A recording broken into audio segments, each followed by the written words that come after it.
L'histoire en musique, Nicolas Jounis. « 14 octobre 1670, château de Chambord.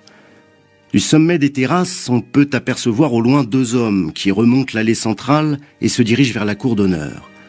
L'un avoisine les 48 ans, l'autre presque 38. Ils avancent d'un pas tranquille, sans dire un mot, le regard vide. Ces deux hommes sont pensifs, calmes, presque inquiets. Cela fait pourtant plusieurs années que Jean-Baptiste Poquelin, dit Molière, et Jean-Baptiste Lully œuvrent sur des projets communs, des comédies-ballets, et qu'ils se sont fait une réputation. Ils sont même presque devenus indissociables l'un de l'autre, tant et si bien qu'on les surnomme les deux Baptistes. Pour autant, entre les deux artistes, serviteurs du roi Soleil, on ne sait pas très bien s'il en résulte davantage de la concurrence que de l'amitié. Quoi qu'il en soit, dans quelques heures, les deux Baptistes seront sur scène. Molière, l'auteur de la pièce, endossera le costume de Monsieur Jourdain. Quant à Lully, le compositeur, il ne se contentera pas de diriger les musiciens, mais tiendra également un rôle, celui du grand moufti.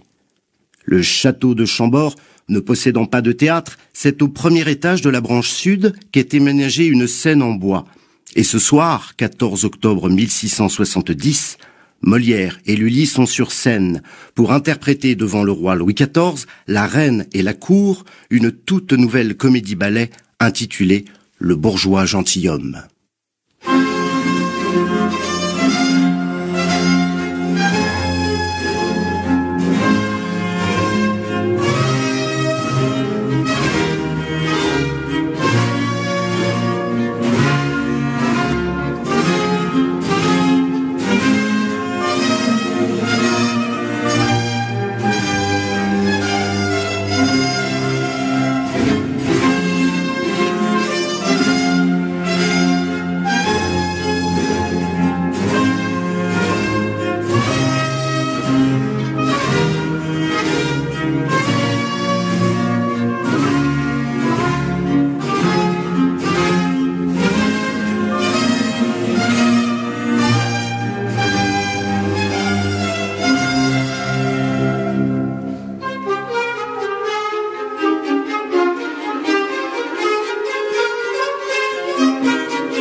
Un extrait de l'ouverture du Bourgeois gentilhomme de Jean-Baptiste Lully, interprété par le Concert des Nations sous la direction de Jordi Savall. En ce 14 octobre 1670, Lully s'apprête à faire son apparition sur scène et rejoindre la troupe de Molière devant le roi. Sans doute, le compositeur apprécie le chemin parcouru depuis sa jeunesse, cette destinée qui l'a mené, lui, le fils d'un meunier florentin, à devenir surintendant de la musique du roi, une charge prestigieuse et convoitée. Mais comment parvient-on d'un moulin de Florence au zénith de la cour de France? Jean-Baptiste Lully naît le 28 novembre 1632 à Florence, Italie. Il est le fils de Lorenzo Lully et Catarina del Serra, une famille de meuniers. Quelques décennies plus tard, il sera conseiller secrétaire du roi de France. Comment un fils de meunier italien peut envisager pareille trajectoire? Eh bien, l'histoire débute en France en 1645, quand la duchesse de Montpensier, dite la Grande Mademoiselle, demande au chevalier de Guise de lui amener un petit Italien s'il en rencontrait un joli pour qu'elle pût parler avec lui, car elle apprenait alors cette langue. Ainsi, Lully entre à 14 ans comme garçon de chambre chez la duchesse. Il apprend le violon, le clavecin et la composition. Il se montre par ailleurs excellent danseur. Il crée pour sa protectrice la compagnie des violons de Mademoiselle. Cette dernière laisse d'ailleurs entendre que ses musiciens jouent mieux que ceux du roi. C'est une chose que de le penser, c'en est une autre que de le dire quand on vit au temps de Louis XIV. Car dès 1652, le jeune roi va soulager la duchesse de la présence de Lully en l'engageant à son service. Mais ce n'est que l'année suivante que Lully, 20 ans, et Louis XIV, à peine 15 ans, vont véritablement faire connaissance. Ce sera lors de la création du Ballet Royal de la Nuit qui verra naître le mythe du roi Soleil. Le contexte historique qui a conduit à la création du Ballet de la Nuit est le suivant. Depuis plusieurs années, le royaume de France est touché par une série de révoltes, la Fronde. Le Parlement parisien, puis plusieurs membres de la noblesse contestent l'autorité royale. Le roi restera extrêmement marqué par cette rébellion. C'est d'ailleurs pour cela qu'il incitera fortement la noblesse à venir vivre à Versailles, près de lui, sous sa surveillance et sa domination. Ainsi, dès 1653, le roi sait qu'il doit marquer les esprits et montrer à la noblesse, qui s'est rebellée, qu'il est, malgré son jeune âge, leur souverain incontestable. Mais comment? Par la glorification. En effet, vient l'idée de mettre le jeune Louis XIV en scène, une représentation censée glorifier l'image du monarque. Le roi protège les arts glorifient le roi. C'est donnant. Dans le Ballet de la Nuit, le jeune roi de 15 ans apparaît sur scène par une trappe, habillé tout en or et représentant le soleil. Le roi danse. Il est le symbole de la victoire du soleil sur les ténèbres.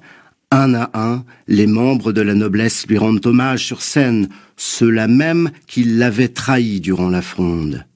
Ainsi, en musique, dansant et vêtu d'or, Louis devient à 15 ans le roi Soleil. À ses côtés, un autre homme danse, le fils d'un meunier. Il est toujours là où il faut être. Jean-Baptiste Lully, qui est à l'origine de ce projet, est aux côtés d'un roi triomphant et il compte bien en profiter au moment où retentissent les premières notes du Ballet de la Nuit.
L'ouverture du Ballet de la Nuit, interprétée par la Musica Antica Köln, sous la direction de Reinhard Goebel. 8 années se sont écoulées depuis la rencontre entre Lully et Louis XIV. 8 années qui vont montrer la véritable personnalité du Florentin. C'est un courtisan habile qui sait ce qu'il veut et comment l'obtenir. Rapidement, il s'assure de la protection du jeune roi. Son avantage premier est sans doute sa jeunesse. En effet, Lully n'a que 6 ans d'écart avec le monarque, ce qui lui confère une forme de proximité vis-à-vis d'autres compositeurs vieillissants. De plus, venant d'un milieu populaire, il dénote profondément avec l'entourage de Louis XIV, davantage habitué à de vils courtisans, un peu trop enthousiastes à la flatterie. Avec Lully, c'est tout le contraire. Doté d'un esprit vif, il ringardise tous ses concurrents éventuels par une familiarité non habituelle à la cour qui n'est pas sans amuser le monarque. Peu à peu, il gravit les échelons pour devenir surintendant de la musique de la Chambre du Roi en 1661. Il a 29 ans. Cette même année, 1661, est également importante car elle marque la rencontre artistique entre deux monstres, deux génies, Molière et Lully. Cette rencontre est due à Nicolas Fouquet, qui a commandé une pièce d'un genre nouveau aux deux artistes pour la fête qu'il donne pour Louis XIV en son château de Vaux-le-Vicomte. Nicolas Fouquet souhaite un divertissement où se mêlent tout ce qu'aime le roi, à savoir la musique, le théâtre et la danse. La comédie-ballet est née. Le très puissant surintendant des finances Nicolas Fouquet ne sait pas encore que cette soirée d'une trop grande magnificence provoquera la jalousie du roi et lui vaudra son arrestation quelques jours plus tard. Quoi qu'il en soit, l'histoire retiendra que c'est lors de cette soirée que pour la première fois eut lieu une collaboration entre Molière et Lully et la naissance de la première comédie-ballet, Les Fâcheux.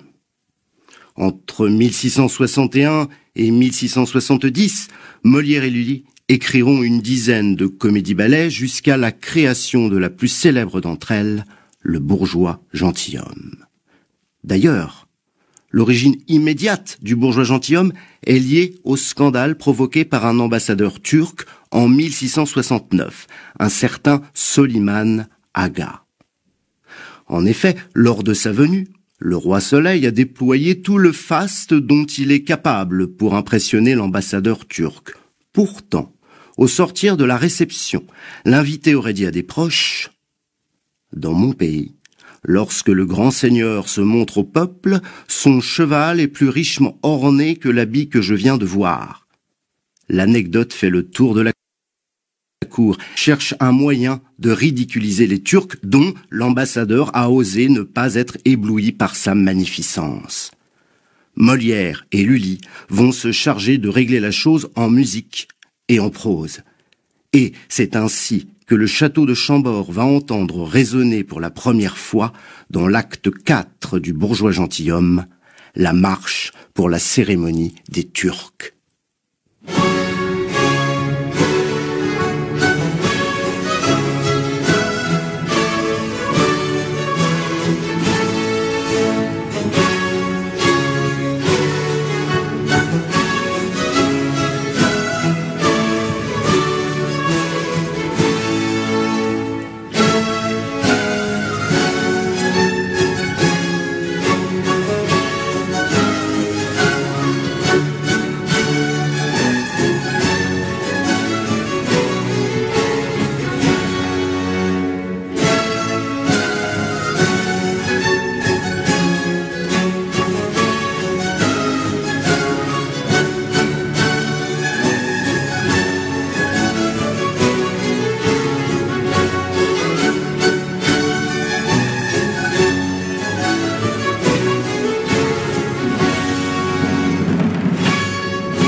Marche pour la cérémonie des Turcs de Jean-Baptiste Lully, interprété par la Musica Antica Köln sous la direction de Reinhard Goebel. Pas un applaudissement, pas un rire. Le bourgeois gentilhomme se termine ce 14 octobre 1670 et Molière s'avance vers le roi pour entendre la sentence. Depuis plusieurs jours, les deux Baptistes travaillent avec acharnement pour créer cette œuvre et savent qu'une énorme pression pèse sur elle, sur son sujet. La noblesse, qui a entendu parler du thème de la pièce et de la description peu flatteuse des courtisans qu'elle propose, a pesé de tout son poids pour la faire annuler. Résultat, pas un applaudissement n'a eu lieu durant toute la comédie, ni même à la fin. Molière et Lully font face au roi qui s'exprime. Molière, nous désirons une seconde représentation. Celle-ci est donnée 5 jours plus tard. À la fin du spectacle, les deux Baptistes s'approchent une nouvelle fois du souverain qui déclare « Je suis tout à fait content de votre comédie. Voilà le vrai comique et la bonne et utile plaisanterie. Continuez à travailler dans ce même genre. Vous me ferez plaisir. » Ce soir, Molière et Lully, les fils d'un marchand et d'un meunier, viennent de remporter une victoire éclatante sur la noblesse de France. Mais, le sommet atteint, il devient difficile de s'y maintenir. Lully, qui avait pris soin depuis des années de mettre en avant le monarque lors de ballets composés spécialement pour lui, voit sa production stoppée. 27 ballets montrant un monarque jeune, athlétique et gracieux, et en 1670, une cheville foulée met brusquement à mal cela. Louis XIV, l'Apollon de son siècle, le plus illustre danseur du royaume, se blesse bêtement en interprétant le dieu des arts dans Les Amants magnifiques. Désormais, le roi va s'asseoir et regarder le spectacle. Que cela ne tienne, Lully va développer l'opéra français. Mais maintenant, ce sont les rapports entre les deux Baptistes qui deviennent plus tendus. Molière se montre un peu avare avec son compère italien et ne lui a versé aucun revenu de leur dernière collaboration. Lully se venge. Il compte désormais devenir le seul maître de l'opéra français et le roi lui accorde le privilège exclusif, pour lui seul, sans Molière. Mais ça ne lui suffit pas. Lully devient également propriétaire de tous les vers de Molière qu'il a mis en musique. Molière ne se remettra jamais de ce coup bas. Et il mourra, quelques mois plus tard, à la suite d'une représentation du malade imaginaire, lui-même qui souffre de la tuberculose. Voici le témoignage relatant les derniers instants de Molière. Le jour de la 4e représentation du malade imaginaire, Molière fut si fort travaillé de sa fluxion qu'il eut de la peine à jouer son rôle. Il ne l'acheva qu'en souffrant beaucoup, se retira promptement chez lui et, à peine eut-il le temps de se mettre au lit que l'atout continuel dont il était tourmenté redoubla sa violence. Les efforts qu'il fit furent si grands qu'une veine se rompit dans ses poumons. Un moment après, il perdit la parole et fut suffoqué en demi-heure par l'abondance du sang qu'il perdit par la bouche. Jean-Baptiste Lully est seul dorénavant et règne en maître absolu sur la musique et sur les arts. Grâce à son monopole, il éclipse tous les compositeurs de son époque. Mais le sommet, la reconnaissance suprême, il l'obtiendra probablement en 1677, l'année où son fils Louis Lully sera baptisé, car sur l'acte figurera à tout jamais le nom du parrain et le nom de la marraine de l'enfant. Louis XIV et Marie-Thérèse d'Autriche. Ainsi, le roi et la reine de France, parrain et marraine du petit-fils d'un meunier florentin. Quelle belle revanche sur le destin! En 1681, Lully devient conseiller secrétaire du roi et, en conséquence, est élevé à la noblesse héréditaire. Sa carrière atteint son apogée.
Un extrait du Te Deum de Lully, interprété à Köln sous la direction de Reinhard Goebel. Lully est âgé de 53 ans quand éclate l'affaire, plutôt le scandale Brunet. En effet, en 1685, Lully a noué une liaison avec un jeune page, un garçon nommé Brunet, et la nouvelle épouse du roi, Madame de Maintenon, ne tolère pas cela. Elle tonne contre les péchés. Le compositeur perd alors de son crédit auprès du roi qui n'assiste pas aux représentations d'Armide, la dernière tragédie en musique de Lully. Ce dernier est dévasté. Il a perdu son soutien de toujours, le plus précieux, le monarque magnifique qu'il a contribué à fabriquer. Le 8 janvier 1687, lors d'une répétition de son Te Deum, Lully s'emporte contre ses musiciens et se blesse un orteil avec sa lourde canne. Sa jambe s'infecte. Mais il refuse l'amputation. La gangrène se propage au reste du corps et il meurt peu après, le 22 mars 1687, à Paris. Guitariste, violoniste, claveciniste, chef d'orchestre, comédien, danseur, chorégraphe, chanteur, compositeur, parolier, metteur en scène, homme d'affaires, surintendant, puis secrétaire du roi, qui fut véritablement Jean-Baptiste Lully? Juste un ambitieux avec son lot d'ennemis? Après tout, toujours l'ambition déplaît quand elle est assouvie, disait Corneille.